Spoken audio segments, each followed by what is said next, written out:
When you need to strike hard and strike fast, there's no better alternative than the M30 Bomber. The Bomber is all about in-your-face combat, dealing high damage whether it's from the air with bombs or on the ground slicing them up. As we get into the characteristics of the Bomber, you'll see how its weapons and abilities reflect its up-close and personal attitude. The Bomber is slightly leaning on the slowest spectrum of mechs. It is the third slowest mech, though in most cases, you won't notice the slight speed decrease. It's also cutting a few corners when it comes to carrying capacity, as it's a bit on the low end, but it shouldn't impede your mech's carrying speed too much. In the air, the Bomber has a normal air-to-air attack. Nothing special. The shining star of the Bomber is that while on the ground, the Bomber can perform a powerful melee strike that affects the entire area where you desire to hit. This allows you to hit multiple units at the same time, making the Bomber an ideal anti-infantry or anti-light armor mech. Since it's an area effect attack, your melee strike can actually hit flying mechs, though it's for a very tiny amount of damage. The Bomber is the only mech with a normal attack that's an area effect. Also, keep in mind, the biggest drawback of the Bomber is that it has no standard range combat ability on the ground, so you will have to fight differently compared to other mechs. The Bomber's set of abilities are a mixed bag. The first ability enables an air-to-ground bomb strike. When upgraded, it increases the speed of how fast you can drop bombs. The next ability is the Mantis strike. It gives you a powerful ranged attack while on the ground. When upgraded, it will increase the damage output and give you a temporary armor boost while performing the strike.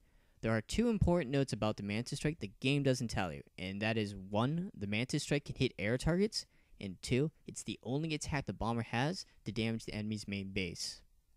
Finally, the last ability is a passive one that increases your speed while on the ground. I want to bring up what I said much earlier in this overview about how the Bomber fights a lot different than the other mechs while on the ground. Basically, you're forced to move into the damage range of ground units, or worse, missiles. This can make assaulting forward bases on the ground rather difficult for the Bomber compared to the other mechs, which simply sit back and snipe. If you don't own said base and it has about more than 5 to 6 units, it's best not to attack on the ground by yourself, especially if they're all able to shoot you at the same time. Here, it's a good idea to take advantage of the attack minor base command and set in about 2 to 3 tanks to support you, or simply use the bomb ability from the get-go to clean out the base. Also, you will notice the Bomber is terrible at supporting ground troops on the attack. The best and only way to do it is with bombs or Mantis strike. Otherwise, you're slapping yourself in a red target paint and it will get slammed by missiles and gunfire real quick. I like to expand on some extra strategies with the abilities, starting with the bombs. A neat trick with the bombs is to use it as a weapon against other mechs on the ground, forcing them to fly. By doing this, you get them in a death grip. If they stay down, they're vulnerable. If they transform, they're even more vulnerable. Now, if you heard me earlier, I mentioned the Mantis strike can actually hit air targets. However, it is a very difficult thing to do in most cases. When I say difficult, I really mean difficult.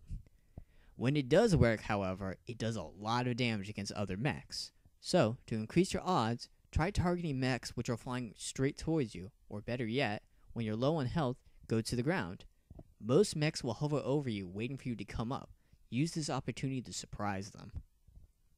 One last note about the Mantis strike is that even if you don't get it for the attacking portion itself, you might still want it for the defensive portion, which is similar to the armor boost ability line.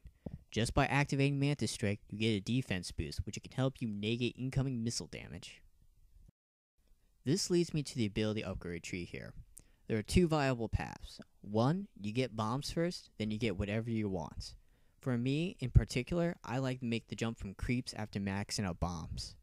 The other path is that you get Mantis strike first, then you follow up with a speed boost, as there is a strong synergy to both those abilities.